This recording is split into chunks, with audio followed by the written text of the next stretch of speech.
Boys and girls, in social studies, you would have remembered us talking about our national heroes.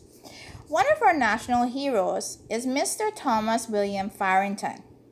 Does anybody remember researching on him? Another one of our national heroes is Miss Mary Evelyn Wood. Who researched on her? Another national hero who happens to be our first national hero that has a statue of him in Hero Square, Georgetown, is the Honorable James Manoah Bardeen. Does anybody remember researching on him? Another one of our national heroes is Mr. Desmond Watler. Who researched on him as their national hero? Our second national hero is Mrs. Sybil McLaughlin. Does anybody remember researching on her? We have Mr. Ormond Panton, who is another national hero. Who researched on him? We have William Warren Connolly. Does anybody remember researching on him as a national hero?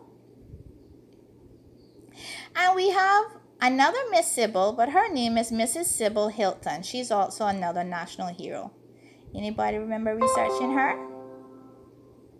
We have Dr. Roy McTarget. Remember researching on him? So there are our 9 national heroes. They became national heroes because they contributed good and great things towards the development of the Cayman Islands. If you remember, we had a visitor, Miss Betty Ann, who not only came to show us our watercolor paintings, but she also came to talk about her father. Does anybody remember the name of her father? If you said Mr. Thomas Hubble, you are correct. Mr. Thomas Hubble contributed to the development of the Cayman Islands. He once owned Pedro St. James Castle, and he was also a pilot. During his time being a pilot, he saved many lives. And I'm sure as you're sitting here thinking, you remember some of the stories that his daughter, Miss Betty Ann, told you about how he saved a lady.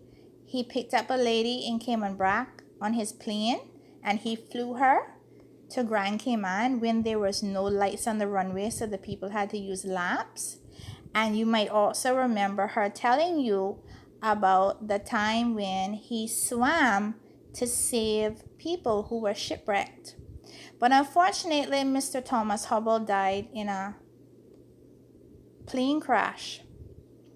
But he was a person who contributed greatly to the Cayman Islands.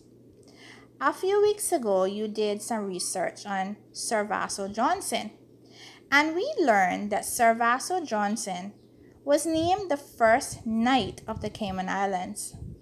And to recognize his contribution to the Cayman Islands and all the great things that he did, there is a building at the college, the University of the Cayman Islands, UCCI, named after him.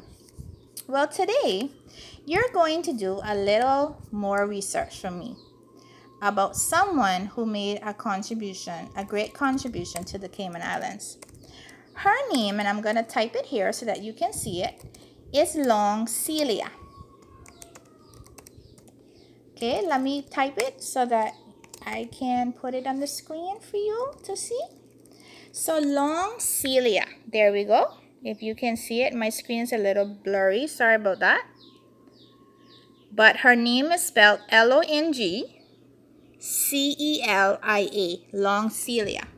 And she contributed to the Cayman Islands by doing something extraordinary. This week, I want you to take your time and do some research on Long Celia and tell us what contributions did she make to the Cayman Islands to make it a better place for us to live.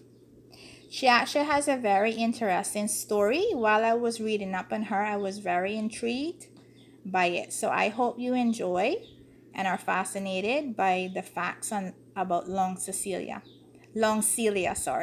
So I look forward to your report on Long Celia. So once again, Long, Long, Celia, Celia.